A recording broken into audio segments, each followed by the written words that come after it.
Welcome back. I hope you're doing great. As a part of this video, we'll understand what is defect life cycle. So what is defect life cycle?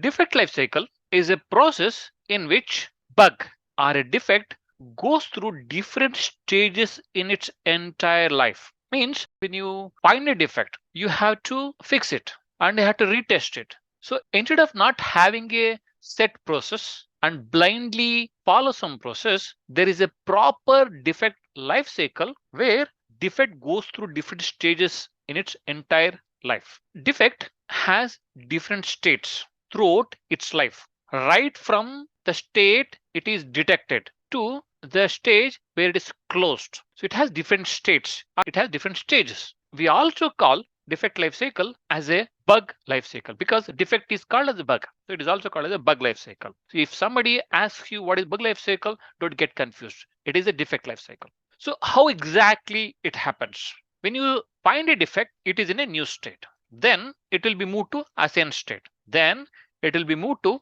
open state. Then it will be moved to fixed state. Then it will be moved to retest state. After retest, in case the defect is not fixed, then it will be reopened. After retesting, in case if the defect is fixed, it is set to close state. Sometimes what happens is when you assign a defect from that stage, you may have other three stages. It can move on to the default state or reject state or duplicate state. We will look at all these states in the subsequent slides. What exactly happens in new state when you are testing an application? You find a variance from the requirements. That is when the defect is found.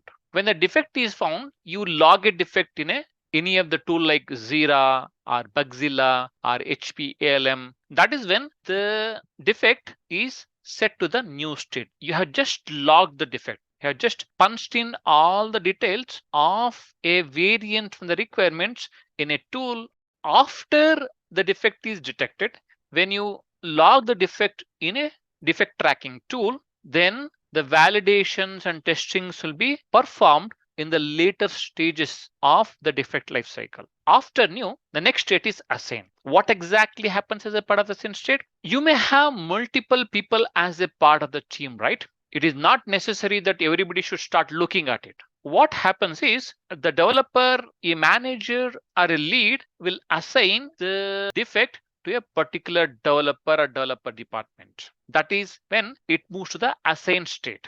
Then what happens is when a manager or a lead assigns the defect to a developer analyzes the defect and whether is it a defect or it is just a duplicate or the testing team have confused the requirement. He analyzes it. In case if he feels if it is a valid defect, then he'll set the state of a defect to open. In case developer feels no, it is not a proper defect, then he will set the defect to one of the stages, either duplicate, deferred, rejected, or not a bug. We'll see them at the end of this presentation. After developer finds a defect is valid, then he will start working on it. He will go and fix. Let us see if he has to fix something in the for loop or a while loop, or he has to change the flow itself. He does all those changes, then he tests himself.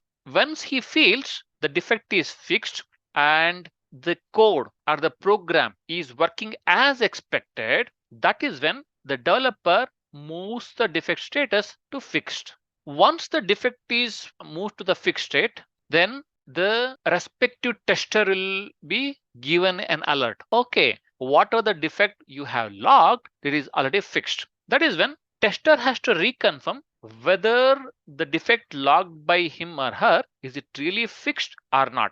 That is when he will go and set that defect to the retest phase. And as a part of this phase, he will go and retest or see or check again if the developer has fixed the defect as per the requirement or not. In case the defect is not fixed properly as per the requirement, that is when tester would go ahead and reopen the defect. He sets the state of the defect to reopen state. In case the defect logged by the tester is not valid, not genuine, that is when developer rejects the bug. He sets the state of the defect as a reject. In case the defect is valid, but it may not be required for the defect to be fixed as a part of this particular release. That is when developer sets the state of the defect as a deferred so that it can be taken up in the any upcoming releases. In case there is already a defect which is logged by some other tester or a same tester, that is when developer sets the state of the defect as a duplicate. Duplicate means there is already a defect of the same steps. Maybe the tester would have confused, or a different tester has logged the same defect. That is when developer sets the state of the defect to duplicate. After retesting, if the tester feels everything, what are the variance from the requirement he has logged as a defect, if it is fixed properly by the developer, after retesting, he moves the state of the defect to closed state. Isn't it wonderful? We have a wonderful process for logging the defect, tracking the defect, and closing the defect. That improves a quality of a product. Thank you.